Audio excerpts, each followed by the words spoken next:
નથી દ્યો દેહ દુર્લભ માનવીનો ભજન કરવા ભાવથી પરમાત્મા એ આત્મા શાંતિ સાચિયા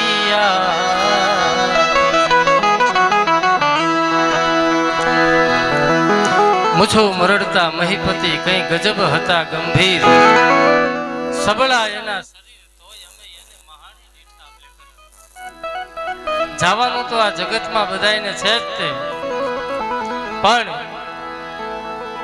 આજે જે જીવાત્માએ આપણી વચ્ચેથી વિદાય લીધી છે ને, માં રૂપે વિદાય લીધી. અને માં એટલે માં છે. એમાં આ માની ઉપાસનાના દિવસો છે અત્યારે પાછા ચાલે. બીજી લુખા લાડ લડાવે પણ જગતમાં કોઈ જનેતાની તોલે ના. એકાક્ષરી મંત્ર એટલે માં છે.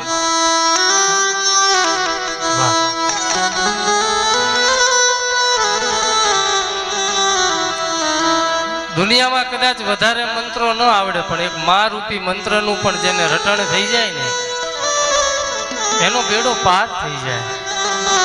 આગળ ભજન કીર્તન જ કરવાનું છે આપણે, પણ બે શબ્દો આજે માતૃ વંદનાના કાર્યક્રમની અંદર બાને શ્રદ્ધાંજલિ આપવા માટે થઈને આપણે મળ્યા છીએ કે રામ અને કૃષ્ણ એ તો અંબર રોજ નત નવા પહેરે.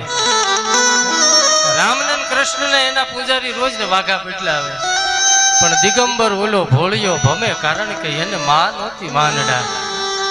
જગતમાં માથી મોટું કોઈ નહીં, ભલે હોય જળધર કે જગદીશ, સૌ કોઈ નમાવે શીશ મારી અંબા આગળ આવી. રામને કૃષ્ણને આ ધરા ઉપર આવવું હોય ને તો અંતે ખોળો તો માનો જ જોઈએ. એવા ચરિત્રએ આપણી વચ્ચેથી વિદાય લીધી છે એટલે માં છે. ક્રોધમાં આવી કોકતી તગડે બાળને તાત.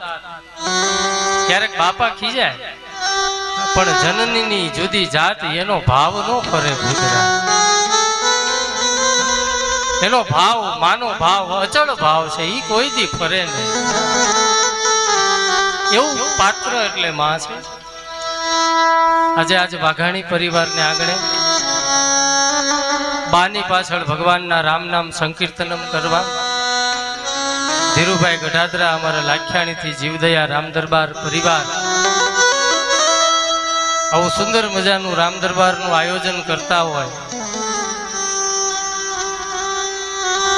આ રામ દરબાર પરિવાર જીવદયા રામ દરબાર પરિવાર એક હેતુથી શરૂ કરેલો રમેશભાઈ કે ગાયોને લીલી નીણ આમાંથી કઈ જે આવક થાય, બાળકોને બટુક ભોજન, કૂતરાઓને લાડવા, કોઈ સ્કૂલની અંદર વસ્તુ રૂપે દાન આપવાનું હોય, ચકલાને ચણ નાખવાની હોય, મંદબુદ્ધિ આશ્રમમાં બાળકોને જમાડવાના હોય, આવા અલગ અલગ કાર્યની અંદર ઉપયોગ થતો હોય આ બધા પૈસાનો, પણ લેવા માટે નહીં પણ ભગવાનને નામ લેવા માટે, રામ નામ સંકીર્તનમ કરવા માટે થઈ અને આવું આયોજન જ્યારે થતું હોય ત્યારે આ નવરાત્રિની અંદર જે પ્રોગ્રામ કરવો ને એ હકીકતમાં બહુ અઘરું.